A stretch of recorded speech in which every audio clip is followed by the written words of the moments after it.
Hi అందరికీ నమస్తే. నేను Aruna. Welcome to our channel Aruna's kitchen and vlog. ఈరోజు మనం summer special mango ice cream ఇంట్లోనే క్రీమ్, బీటర్, కండెన్స్ మిల్క్ లేకుండా చాలా సింపుల్ ప్రాసెస్‌లోనే ఇంట్లో ఉన్న ఇంగ్రీడియెంట్స్‌తో ఎలా చేయాలో చేసి చూపిస్తాను. వీడియో స్కిప్ చేయకుండా ఎండ్ వరకి చూసి మీరు తప్పకుండా ట్రై చేయండి. చాలా తక్కువ పదార్థాలతో తయారయ్యే రెసిపీ సూపర్ టేస్టీగా ఉంటుంది. ముందుగా నేను 3 మామిడికాయలు తీసుకున్నాను. మనం ఏదైనా మ్యాంగో రెసిపీ చేసేటప్పుడు క్లీన్ చేసి ఒక హాఫ్ ఎన్ అవర్ వాటర్‌లో పెట్టేస్తే దీంట్లో ఉన్న హీట్ అనేది తగ్గిపోతుంది.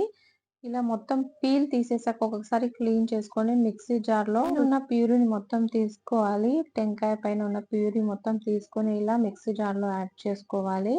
మనం 3 మామిడికాయలు తీసుకున్నాం కదండీ! టేస్ట్ అనేది ఒక్కసారి చెక్ చేసుకోండి. ఒక్కోసారి మామిడి పండు అనేది చప్పగా గూడా ఉంటది గదా! దాన్ని బట్టి మనం స్వీట్‌నెస్ అనేది యాడ్ చేసుకోవాలనమాట. ఈ 3 మామిడి పండ్ల గుజ్జు మొత్తం తీసుకొని మిక్సీ జార్‌లో వేసి మెత్తగా ప్యూరీలాగా గ్రైండ్ చేయాలి.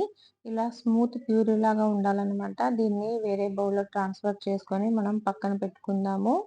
ఇది థిక్ కన్సిస్టెన్సీ లాగా ఉండాలి. మధ్య మధ్యలో కలుపుకుంటూ గ్రైండ్ చేసుకుంటేనే మనకి స్మూత్‌గా వస్తుంది. దాన్ని పక్కన పెట్టేసి ఒక పాల కోసం గిన్నె పెట్టుకున్నా నేను. హాఫ్ లీటర్ పాలనేది తీసుకుంటున్నాను. ఫుల్ ఫ్యాట్ మిల్క్ అయినా తీసుకోవచ్చు మీరు. హాఫ్ లీటర్ పాలు మనము సిమ్‌లో పెట్టుకొని బాయిల్ చేసుకుందాం. ఆ లోపు మిక్సీ జార్‌లో 4 టేబుల్ స్పూన్ షుగర్ యాడ్ చేసుకున్నాను. అందులోనే మనము క్రీమ్ యూజ్ చేయట్లేదు కాబట్టి నేను జీడిపప్పు తీసుకున్నా. ఏ బౌల్‌తో షుగర్ తీసుకున్నానో ఆ బౌల్‌తోనే జీడిపప్పులు తీసుకున్నాను. మీరు క్వాంటిటీ అనేది తగ్గించుకొని కూడా ఏసుకోవచ్చు. ఇందులోనే 2 గ్రీన్ ఇలాచీలు తీసుకొని దీన్ని ఫైన్ పౌడర్ లాగా గ్రైండ్ చేసుకోవాలి. కంటిన్యూ‌గా గ్రైండ్ చేస్తే జీడిపప్పులో ఉన్న ఆయిల్ అనేది రిలీజ్ అవుతుంది. మధ్య మధ్యలో కలుపుకుంటూ గ్రైండ్ చేసుకోవాలనమాట. దాన్ని పక్కన పెట్టేసి పాలనేది లో ఫ్లేమ్‌లోనే మరిగించుకుంటూ పైనొచ్చే మీగడను గూడా కలుపుకుంటే అది జస్ట్ రబడీలాగా అవుతుంది. అలా రబడీలాగా పాలనేది మరిగిన తర్వాత మనం గ్రైండ్ చేసుకున్న క్యాషియూ షుగర్ పౌడర్‌ని యాడ్ చేసుకొని కంటిన్యూ‌గా కలుపుతూ ఉండాలి. పాలుని వేడి చేసే స్టెప్ మాత్రం మొత్తం లో ఫ్లేమ్‌లోనే చేసుకోవాలి మనము. ఈ మిశ్రమం మొత్తం కలిపిన తర్వాత కంటిన్యూ కలుపుతూ ఉంటే పల్చగా నుండి మనకి కొంచెం థిక్‌నెస్ లాగా కనిపిస్తూ ఉంటుంది. అలా థిక్‌నెస్ లాగా కనిపించినప్పుడు మనం స్టవ్ బంద్ చేసేసి దీన్ని పక్కన పెట్టుకోవచ్చు. ఇలా థిక్‌నెస్ రావాలనమాట వీడియోలో చూపిస్తున్న విధంగా. మనము మిశ్రమం వేసిన తర్వాత 3-5 మినిట్స్ మినిమమ్ లో ఫ్లేమ్‌లోనే కుక్ చేసుకోవాలి. ఇప్పుడు నేను పక్కన పెట్టేసాను. ఇది కంప్లీట్‌లీ రూమ్ టెంపరేచర్ వచ్చేదాకా మనం కలుపుతూ ఉండాలి. ఇది కంప్లీట్‌లీ కూల్ అయిన తర్వాత మరి ఇంకొంచెం థిక్‌నెస్ అనేది వస్తుంది. దీంట్లో ముందుగా మనము గ్రైండ్ చేసుకొని పెట్టుకున్న మ్యాంగో ప్యూరీని యాడ్ చేసుకోవాలి. ఈ మ్యాంగో ప్యూరీ యాడ్ చేసిన తర్వాత కంటిన్యూ‌గా కలపాలి. కలిపితే ఈ మిశ్రమం మొత్తం బాగా మిక్స్ అయిపోయి మ్యాంగో ప్యూరీ కన్సిస్టెన్సీ రావాలన్నమాట. చాలా స్మూత్ అండ్ క్రీమీగా అవుతుంది. వీడియోలో చూపిస్తున్న విధంగా. చాలా సింపుల్ తక్కువ టైంలో అయిపోతుంది. కానీ చాలా టేస్టీగా ఉంటుంది. అసలు తినడానికి ప్లస్ టేస్ట్‌కి మాత్రం అసలు హద్దులు లేవన్నమాట. అంత టేస్టీగా ఉంది. మా ఇంట్లో అందరికీ నచ్చింది. చూసారు గదా! ఈ మిశ్రమం మొత్తం ఎంత కలర్‌ఫుల్‌గా కనిపిస్తుందో. చాలా క్రీమీగా, స్మూతీగా ఉంది.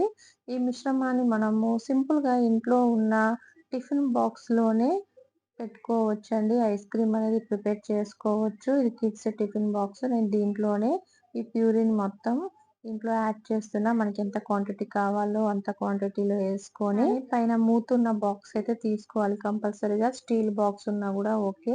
ఇలా ప్యూరీ మొత్తం వేసిన తర్వాత పైనుంచి మనం చిన్న చిన్న ముక్కలు మామిడికాయ ముక్కలు గూడా ఏసుకోవచ్చు. నేను ఏసుకోలేదు. దీనిపైన ఫాయిల్ పేపర్‌తో కంప్లీట్‌గా క్లోజ్ చేసేస్తున్నా టైట్‌గా. ఇలా ఫాయిల్ పేపర్ టైట్‌గా క్లోజ్ చేసిన తర్వాత పైనుంచి మూత పెట్టేస్తున్నాను. మనం మూత పెట్టకపోతే క్రీమీ లాగా రాకుండా ఐస్ లాగా అయిపోతుందనమాట. అందుకనే కంప్లీట్‌గా క్లోజ్ చేసి మనము దీన్ని డీప్ ఫ్రిడ్జ్‌లో మినిమమ్ 6-7 అవర్స్ పెట్టుకోవాలి. నేను నైట్ ప్రిపేర్ చేశాను. మార్నింగ్ కల్లా రెడీ అయిపోయింది ఇది. ఎక్స్‌ట్రా మిగిలిన ప్యూరీని ఇలా టీ గ్లాస్‌లో పెట్టేస్తున్నా నేను. స్టీల్ గ్లాస్ గానీ, బౌల్ గానీ, గాజు గ్లాస్ గానీ దేంట్లోనైనా మనము ఐస్ అనేది ప్రిపేర్ చేసుకోవచ్చు. దీనిపైన కొంచెం ఫాయిల్ పేపర్ పెట్టేసి పైనుంచి నేను ఒక బౌల్ అనేది పెట్టేసాను. ఇలా పెట్టేయడం వల్ల మన ఐస్ క్రీమ్ అనేది చాలా క్రీమీగా, టేస్టీగా ఉంటుంది. లేకపోతే ఐస్ గడ్డలాగా తయారవుతుందన్నమాట. చూస్తున్నారు కదా! నెక్స్ట్ డే మార్నింగ్ నేను చూసేసరికి మొత్తం చాలా కలర్‌ఫుల్‌గా, క్రీమీగా ఉంది. ఐస్ క్రీమ్ మాత్రం టేస్ట్ మాత్రం సూపర్ ఉంటది. దీన్ని మనం డీమోల్డ్ ఎలా చేసుకోవాలో చూపిస్తాను. ఇలా బౌల్‌లో వాటర్ పెట్టుకొని జస్ట్ 1-2 మినిట్స్ అలా పెట్టేసి ప్లేట్‌లో మనము తిరగలేచేస్తే డీమోల్డ్ ఈజీగా అయిపోతుందండి.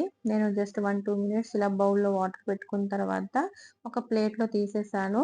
ఈజీగా డీమోల్డ్ అయిపోయింది. అసలు ప్రాబ్లమ్ ఉండదు. అలా పక్కన పెట్టేసినా గూడా 1, 2 మినిట్స్‌కి పైనున్న కొంచెం కూల్‌నెస్ అనేది తగ్గి మనకి ఐస్ క్రీమ్ అనేది ఈజీగా డీమోల్డ్ అయిపోతుంది.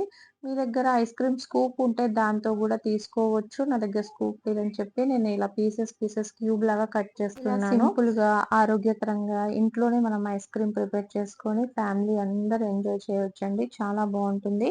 మీకు ఈ వీడియో నచ్చినట్లయితే లైక్ చేయండి, షేర్ చేయండి. ఇంకా ఇలాంటి టేస్టీ రెసిపీ కోసం మా ఛానల్‌ని సబ్స్క్రైబ్ చేయడం మాత్రం మర్చిపోకండి. ప్లీజ్ సబ్స్క్రైబ్ చేసుకోండి. అరుణాస్ కిచెన్ అండ్ వ్లాగ్‌కి. గ్లాస్‌లో ఉన్న ఐస్ క్రీమ్ మా పిల్లలు అలానే తినేసారు. చాలా క్రీమీగా ఉంది. టేస్టీగా ఉంది. మనం చాలా సింపుల్‌గా ఇంట్లో ఉన్న ఇంగ్రీడియెంట్స్‌తోనే చేసుకున్నాం కదా! మీరు జీడిపప్పు లేకపోతే పాలని ఇంకో 2, 3 మినిట్స్ లో ఫ్లేమ్‌లోనే మరిగించుకోవాలి కలుపుకుంటూ. అది కొంచెం రబడీలాగా అవ్వాలన్నమాట. పాలు క్వాంటిటీ అనేది చాలా 75% తగ్గిపోతది 100%కి. అలా 75% తగ్గిన తర్వాత మనం మ్యాంగో ప్యూరీ యాడ్ చేసుకోవచ్చు. ఒకవేళ జీడిపప్పు లేకపోతే జీడిపప్పు ఉంటే మనకి ఎక్స్‌ట్రా టేస్ట్ అండ్ క్రీమీగా ఉంటుంది. ఒక్కసారి నేను చేసిన ప్రాసెస్‌లో ట్రై చేయండి. తప్పకుండా మీకు నచ్చుతుంది.